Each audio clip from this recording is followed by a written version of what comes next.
নমস্কার বন্ধুরা। তো এই যে আমার হাতে পাখা আপনারা দেখতে পাচ্ছেন। তো প্রচণ্ড গরমের কথা চিন্তা করে ভাবলাম পাখায় হ্যান্ড পেইন্ট করি। তো কিভাবে হ্যান্ড পেইন্ট করলাম সেটা আপনাদের সাথে আজ শেয়ার করব। তো প্রথমে নিয়ে নিব আমরা রং। তো আমি প্রথমে পাখার মধ্যে লাল রং করব। তো লাল রং নিয়ে নিছি। তারপর লাল রঙের সাথে রংকে একটু পাতলা করার জন্য বাইন্ডার মিশিয়ে নিচ্ছি।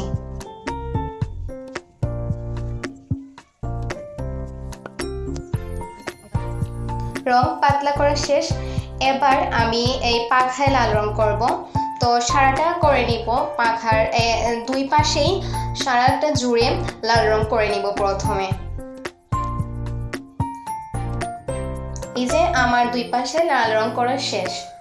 তো এখন আমার ঘরে যত ধরনের কৌটার মুখ পেয়েছি সেইগুলো দিয়ে আমি এখন গোল করব, বৃত্ত আঁকবো। এখন আমি চিন্তা করলাম আমি যদি হাতে গোল আঁকতে যাই তখন আঁকা বাঁকা হয়ে যাবে, বৃত্তটা সুন্দর হবে না।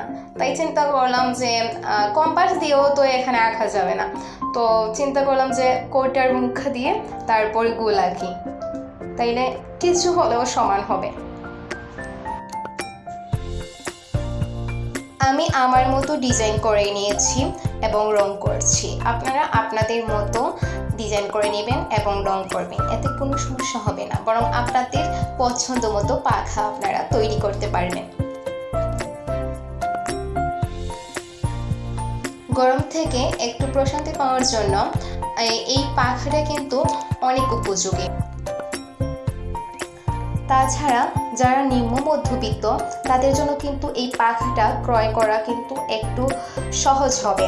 কিন্তু তারা কিন্তু লোডশেডিংয়ের পর চার্জার, ফ্যান, তারপর জেনারেটর এগুলো কিন্তু ব্যবহার করা ওদের জন্য কষ্ট হয়ে যাবে।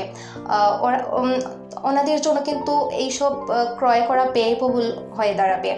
তো তাদের জন্য খুব সহজ হবে ওনারা যদি পাখা ক্রয় করে নেন। তারপর ঘরে বসে যদি এগুলো বানিয়ে হ্যান্ড পেইন্ট করে নেন তাদের জন্য কিন্তু খুবই ভালো হবে।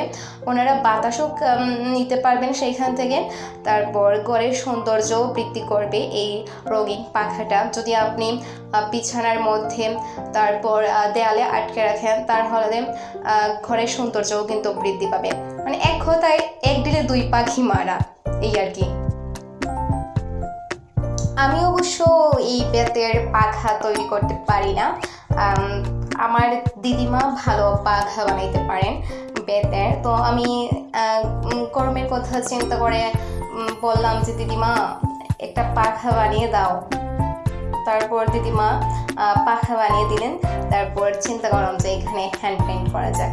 হ্যান্ড পেইন্ট করলে কিন্তু দেখতে আরও সুন্দর লাগবে, তাই চিন্তা করে হ্যান্ড পেইন্ট করলাম। তারপর ভাবলাম আপনাদের সাথেও একটু শেয়ার করি।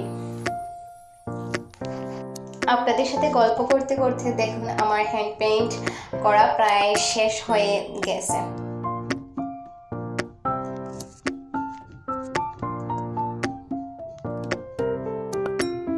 তো এই যে আমার হ্যান্ড পেইন্ট করা কমপ্লিট।